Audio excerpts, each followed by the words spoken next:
it really is a pleasure to be here. I've been in the food business for 45 years. So have worked in country clubs, Opryland, and I was just amazed at, especially Opryland, and what I learned. And you know, if you see food, if it looks good, that's a thing. It's got to look appealing to the eye. Now, what I'm going to show you, and I've traveled to China and saw the Asians are the top ones to make, to create and carve. Now, I'm not going to do that because I'm a simple person. And I like to do simple things that are beautiful and really don't have the patience to stand there and carve and carve and carve. And I think it's beautiful if you could learn it. But what I want to show you tonight is how you can garnish a plate. It's so simple. The main rules that you want is to have a good knives. Without good knives, sharp knives, you cannot carve any flour out. That just, I was lucky to find these little ones that are curved so that when you cut the flour, you know, you go, but it's not necessary. Don't get a big knife. Get you a small paring knife. Even this is a little big, but it's very sharp. You want it sharp. That's another key to it. When you start making flours, as I did today, we called them, you want to make them the night before, get them in some ice and water, and we call it blooming. And I have if you know Ed Moore, I have a funny story to tell you about him real fast. I was doing it, we were having a banquet up here, and I was doing a basket of flowers. And he came through, he said, "Tina, what are you doing?" I said, "I'm making flowers so they'll bloom tonight." And he looked at me so strange, and I knew he didn't know what I was talking about. But he said, "Okay."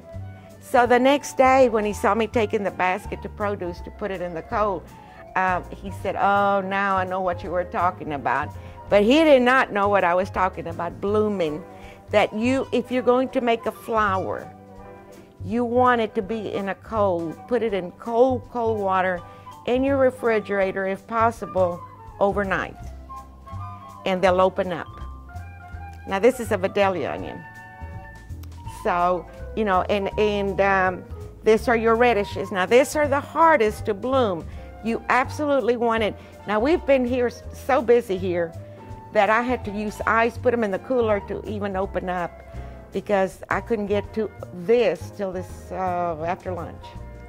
That's how busy we've been, but it happened. And you can dye this, just like I dyed those flowers food colored. So you can even make them different colors, your Vidalia onions. You can use about any vegetable. That's the fun part. You can use squash. You can use zucchini, radishes, cucumbers, and it goes on and on about what you can do. This is a zucchini.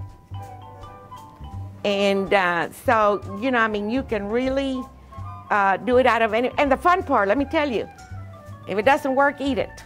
You know, toss it in a salad, eat it. So that's the fun part about doing it. You're not going to go to waste. Now, most of you are interested in this, and I'm not trying to skip around, but I'm going to hit some areas. This is a good old turnip. And Opryland used to keep tubs full in the walk-in coolers because we garnished plates and trays. So we had to have tremendous amounts. But now the only key to that is you don't have to use a slicer. It's impossible to use a knife, and I'm very fortunate that I have a slicer at home because I sometimes do this for people that want them. And so, but it has to be sliced very thin. Now, I don't know if I told you, but when you're working with vegetables to make flowers, leave them out overnight or room temperature. You want them, you know, you don't want them too crisp. If you try to work with them, as soon as you get them out of the refrigerator, they're going to break on you. And they'll come back to life in the cold water. So if you know if you want to make some flowers and you say, well, you know, I want to do this, then it's best to leave them out at room temperature. I've had the turnips out for 2 days out of the cold because there's no way if they're cold that I could bend them, fold them, or anything. So that's the main thing that you want to remember, room temperature, and so that you can work with it. Now, the turnips that I do, those flowers, have been the biggest hit. I've done them for weddings. I've done them where I work for Easter. I've done them several places. I've put them on mirrors, you know, so they reflect back. And here in a minute, I'm going to hand this out turnips and let you all see if you can twirl them. What I've done in the middle to hold the tooth, and here's your other staple. Before we go any further, you've got to have this. You've got to have the wooden skewers. Well, you find them everywhere. You find them here. And toothpicks. Good knife, paring knife, and your wooden skewers. That's what you're going to work with. That's the main ingredients. And I have a kit because I love, you know, I go collect anything I see, and I used to travel to culinary conferences all over the United States, and I'd pick up whatever I could pick up that I saw at the food shows. So, but now, you know, you can go different places and find them downtown. And if not, maybe the Lord or the little special knives. Those are great and they're not expensive. Now, to do another tool like we did, the cantaloupe there and the seascape was another one you can find anywhere. You probably find it here. And you just go in and out with your fruit. And I'll show you what else you can do with like the bell peppers. And we'll be making the basket and showing you. Now, I work with green onions, and I use them several ways. I use them in the middle of those flowers. I made flowers, and then I save the green. That goes on your stem so that your wooden skewer won't show. See? That's your green. So you're actually using all the vegetables. That's a fun part, that you can use everything that you have. There's a way to hold and it's not complicated, you know, like the carrot. That is a little too, I like to find when I go look at vegetables, find the big ones. Like, you know, like I found that for that palm tree. So, you know, I tried to, but this is the best I could do. It's how you hold it, how you use your knife. And it'll come to you. I'm sure a lot of you are artistic. And when you start working with it, it'll just come to you. Oh, I can do this, I can do that, I can do this. And I hold it in the palm of my hand like this. And I just go down and overlap it, and overlap it, and overlap it. And you twist. It's not hard. Let me tell you, it is not hard. Practice. You goof it up, eat it.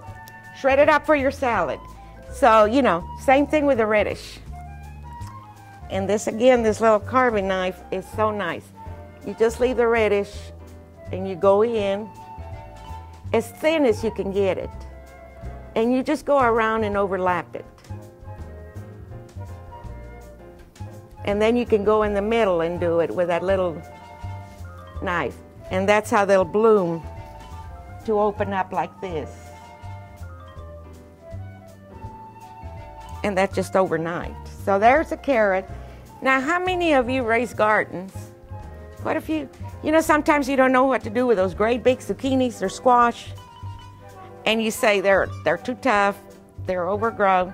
Well, what we've done at parties, and this is a small one, but I'll give you an idea. If you have a big one, again, here we go. Okay, again, you know, don't throw your big vegetables away. Zucchini, squash, you think, oh, I don't know what to do with it. Well, again, you go, overlap. There you go. I forget that you can see up there. And I'm trying to show you here. I'm sorry. Okay. Now we made a flower. Pretend it's real big. What can you do? Say you're giving a little party and you want to have some garnish. Put it in the middle of your salad. Put some dressing in it.